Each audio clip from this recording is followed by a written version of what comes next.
Et donc, on termine Bismart avec... Mais en fait, la révolution du fitness... Alors, bonjour Marina Jalinier. Bonjour. Marina. Ancienne championne de... Roller hockey. Et donc, ça, c'est le hockey sur des patins à roulettes. Exactement. Équipe de France. Aussi. Oui, vous avez été membre de l'équipe de France Ouais, pendant plus de 10 ans. Plus de 10 ans. Il est structuré, ce sport, il est... Ouais, alors ça fait 20 ans que c'est arrivé en France, donc bien évidemment beaucoup plus jeune que le hockey sur glace, donc très peu connu et peu médiatisé. Ouais, c'est ça. Aujourd'hui, il y a plus de 20 000 pratiquants licenciés, et on a un des meilleurs championnats, que ce soit féminin ou masculin, en Europe et même au niveau mondial, quoi.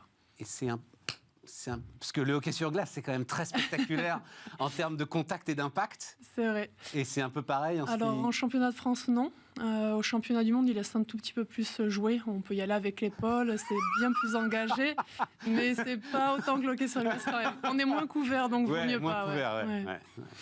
Non, mais c'est pas mal. Et moins exigeant. Parce que le hockey sur gazon, alors il se trouve que moi j'ai travaillé dans le Nord, donc là où il y en a beaucoup, notamment au Touquet, c'est quand même en termes de posture, etc., une exigence et je trouve une difficulté très particulière. Donc voilà, vous savez, c'est un chouette mixte. Bon, mais alors on est en partie là pour parler de ça, parce que ce qui m'intéresse assez souvent, Marina, je vais juste commencer, puis après on va aller sur Zone Révolution, mais est-ce que tu crois qu'il y a entre un entrepreneur et un sportif, surtout un sportif de haut niveau, des passerelles ? Il y a quelque chose dans ton expérience de sport que tu retrouves dans ton expérience d'entrepreneur? Oui, alors ça c'est sûr, le goût du challenge et la discipline et le fait de jamais être satisfait de ce qu'il y a, enfin dans le sens où on a toujours envie de plus, d'aller chercher plus loin, de franchir un peu toutes les limites. Et donc c'est un peu ça, je retrouve vraiment ça dans la partie entrepreneur. C'est celui au milieu qui m'intéresse le plus, la discipline. C'est-à-dire que la discipline que tu as pu avoir sur ton rythme de vie, ce qu'on appelle en sport l'entraînement invisible, etc., tu le retrouves quoi, par exemple, dans la structure financière de l'entreprise que tu as montée, dans les partenaires que tu t'es choisis Alors c'est surtout parce que c'est facile de se satisfaire de ce qu'on fait déjà, donc il y a deux choses, c'est surtout la capacité, dès qu'on rencontre une difficulté, de se dire faut aller de l'avant, de toute façon il faut l'accepter, il faut trouver des solutions, parce que sinon on peut vite abandonner en fait en tant qu'entrepreneur, surtout au début, surtout que nous on a créé notre première salle 3 mois avant le Covid, donc c'est quand même pas évident.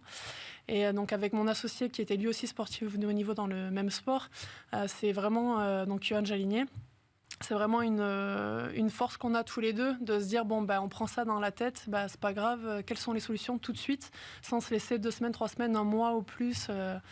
Voilà, donc ça nous sert beaucoup aujourd'hui. Donc on parle salle de sport, nouveau concept pour le fitness. Évidemment, c'est vrai que te lancer 3 mois avant, je pense qu'après tu peux tout affronter, quoi. Ouais. Jamais tu connaîtras pire que ça, en fait. On sait pas, mais c'est vrai que quand on a ouvert notre première salle, déjà, c'était une première étape pour nous parce qu'on n'avait pas Bordeaux, c'est ça, tout à fait, à Bordeaux, la première. On avait 0 expérience business, donc on a eu la chance de s'entourer de très bonnes personnes qui nous accompagnent encore aujourd'hui. Mais on s'est dit, c'est bon, on a eu plein de galères avant d'ouvrir, là, il peut plus rien nous arriver. Et voilà, je me souviens encore de l'annonce en mars. On s'est dit, là, ça va piquer. Ça va piquer. Bon, à l'arrivée, et c'est là où ça m'intéresse, c'est un concept. Alors, vous appelez ça boutique gym. Exactement. Ça veut dire que c'est le concept petit, en fait. Donc, c'est 150 à 200 mètres carrés, pas plus. Dans l'idée, c'est ça. En fait, donc après, forcément, par exemple, à Paris ou dans les grandes villes, vu qu'il faut des grands vestiaires, on va être sur des surfaces un tout petit peu plus grandes, mais la zone de pratique, elle peut faire entre 80 et 100 mètres carrés. Et une boutique, en général, c'est un concept. Et ça, c'est quoi? C'est pour limiter les investissements? C'est pour limiter le capex nécessaire pour démarrer? Oui, alors ça forcément, si on a une salle plus petite et qui peut accueillir un grand nombre de personnes, entre guillemets, à l'heure, forcément, ça va réduire... Mais c'est la motivation principale du truc, ou c'est que dans une petite salle, ce qui est un peu contre-intuitif d'ailleurs, l'impression qu'on aurait plutôt davantage d'espace. Dans une petite salle, on peut créer un climat qui va être un climat différent entre les différents sportifs. Complètement. Et puis, il n'y a pas que la salle, il n'y a pas que le training, si vous voulez. Nous, en tout cas, Zone Révolution, on a vraiment développé énormément de process autour où on accompagne vraiment les gens. Et nous, c'était vraiment ce qui était important pour Johan et moi, c'est qu'on a Nous, on a été sportifs de niveau, donc on arrivait à se motiver tout seul. Mais ce qui fait qu'on arrive à aller à l'entraînement quand c'est dur, c'est de retrouver l'équipe, la communauté, de retrouver l'entraîneur, de s'y sentir bien. Et nous, on voulait vraiment pouvoir reproduire une ambiance familiale, conviviale, mais pas juste des mots. Derrière, il y a tout un process, des actions où les coachs et les managers participent. Par exemple, nous, si un adhérent ne vient pas, on l'appelle, on le rappelle, on surveille tous les 30 jours la pratique de nos adhérents. C'est une des choses qu'on fait, par exemple. Et donc, nous, nos adhérents s'entraînent vraiment. Vous distribuez un bracelet connecté à l'entrée ? Exactement. Donc on va être, c'est-à-dire qu'on ne peut pas se cacher quoi, en fait, sur la fête qu'on a fait ou on n'a pas fait la séance. Non, exactement. Et en direct, ça va afficher donc les données de fréquence cardiaque, les calories brûlées, les points que vous gagnez. Mais pas pour tout le monde, ça ne va pas les afficher pour tout le monde. Si, ça les affiche pour tout le monde. Si chacun a son petit rectangle avec sa petite photo, après vous pouvez mettre... Mais ça veut dire que c'est un challenge collectif dans l'équipe. Alors c'est surtout un challenge personnel où en fait le coach va vous guider en fonction des exercices pour vous dire, là l'objectif c'est d'aller dans la zone verte, par exemple, qui correspond plutôt à un effort moins intense, plutôt du renforcement musculaire. Et dès que là, il faut se challenger, aller un peu plus dans le cardio, il va fixer un objectif de zone orange ou rouge. Mais vu que c'est adapté à votre niveau, à votre profil, chaque personne peut se challenger en fonction de son niveau. Et c'est ça qui est génial, parce qu'une personne complètement débutante peut atteindre l'objectif fixé par le coach. Oui, alors ça implique, l'un des sujets du fitness, c'est quand même, à un moment aussi, la baisse des coûts, le développement du low cost, etc. Toi, tu vas radicalement à l'inverse. Ça veut dire que si je suis encadré à ce point-là, complètement.